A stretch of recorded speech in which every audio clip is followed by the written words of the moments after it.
Hi, today I want to talk to you about Extender, which is a big part of my work. It's seen by many people as an additive, but for me it's become really central. So Extender is, I've got a couple of examples of it here, is basically, think of it like ink with no colour. So these are both oil-based. This is the traditional oil-based Extender here, and this is the Caligo Safe Wash version here. They're both oil-based. Again, like the inks, they will combine together and with traditional oil-based inks. The difference between these two is one of texture, really. The Caligo one is a softer thing.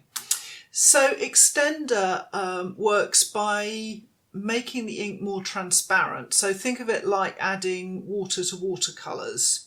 You can see here on my piece of Perspex that I've got 3 rolled out examples of inks here. Now this is the base colour, the red, and this is the red made paler with white ink, and this is the red made paler with Extender. So Extender can be used right up to, I mean, I've used it at sort of 97-98% Extender to 2% ink without a problem, but that doesn't mean it's really easy to use either. So there are a couple of things about Extender that you should know. The first one is that it's quite sticky. So when you're rolling it out, it can get quite sticky and stringy. And there are a couple of ways around that. The first thing is to be careful about how much you roll out. You probably need less than you think. And the other is to work it much, much more when you're rolling it out onto the lino. We will at some point in this series show me inking up the block, so you can see this. But actually just working the lino with the roller is a really good way of getting the Extender in a smooth sheet. The other thing that you can do is to use a tiny bit of the tack reducer, the wiping compound, comes under several names.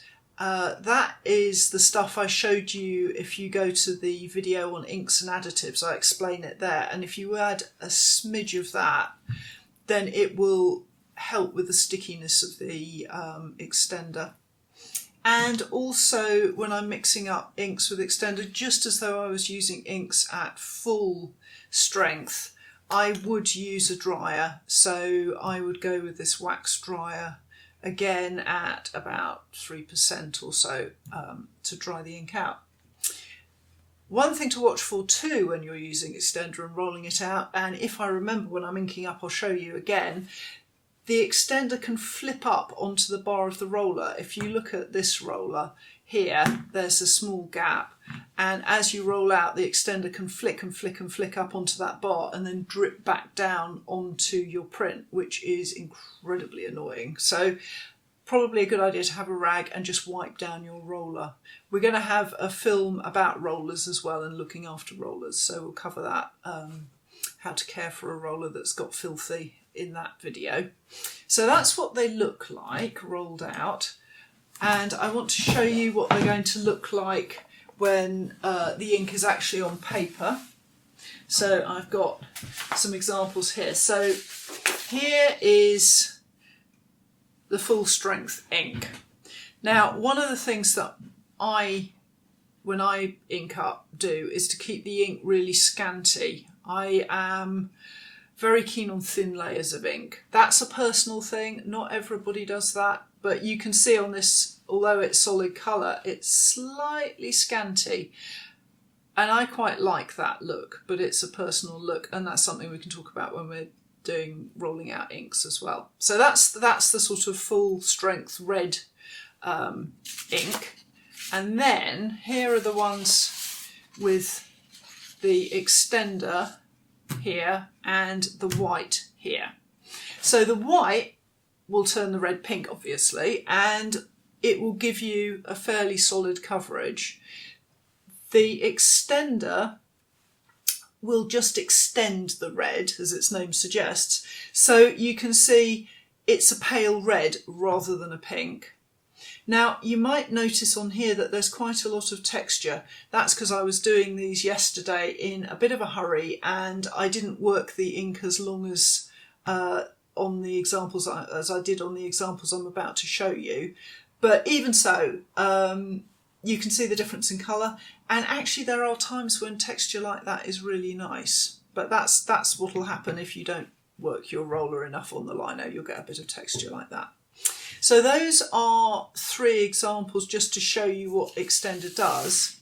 And now I want to talk to you about why I like Extender and what it does for me.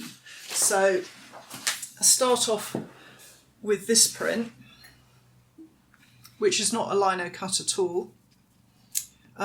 This is Japanese woodblock, and this is a watercolour process. If we are stuck here for much longer, we'll probably move on to woodblock, who knows.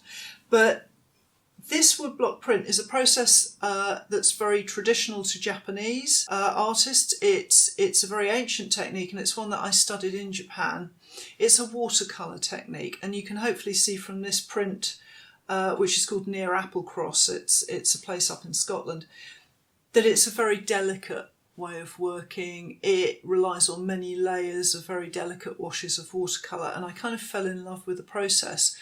But one thing I hadn't banked on was it turning my Linocuts around, and now my Linocuts are becoming more and more like woodblock, because I'm becoming more and more used to using lots of transparent layers in my Linocut printing rather than a few opaque layers as I used to when I first started Linocut. So that's the Japanese woodblock, and let me just move it out of the way there, nice and safe. And here is a little print called Gap in the Hill, and this little print, it probably has about maybe 10 layers on it. So you can see I use a lot of layers. When I first started printing lino, I would maybe do 6 layers. These days I can go into the high teens and 20s with layers. So Extender here, you can see in the background, this pale background is all done with Extender. And here you can see I've taken a bit more time with it, and I haven't got that texture that I was showing you earlier. And for here, Extender gives me a real sense of depth. It really helps to push away that sort of mountainous background. And I quite often work in a way where I'll start at the back with very extended inks, and as I come forward, the inks get more solid, and it kind of helps with the whole sort of 3D effect of it. So that's a little print. The other thing about Extender is that it's very good if you want layers of texture. So this print here is called 6 Bird Hills. It's got 12 layers to it, and this is a print that I did by hand because I was in an art gallery, so I was demonstrating printing with this print. And to digress from Extender, this is printed on washi paper. You'll remember if you watched my film about different printmaking papers that I suggested if you wanted a lightweight paper, then washi was a good one to go with, especially if you were hand printing. So this has been hand burnished with the 12 layers, and you can see this washi is still very fresh and bright and not battered at all by that, in spite of all the sort of heavy rubbing. So the print itself, you can see, is really textural.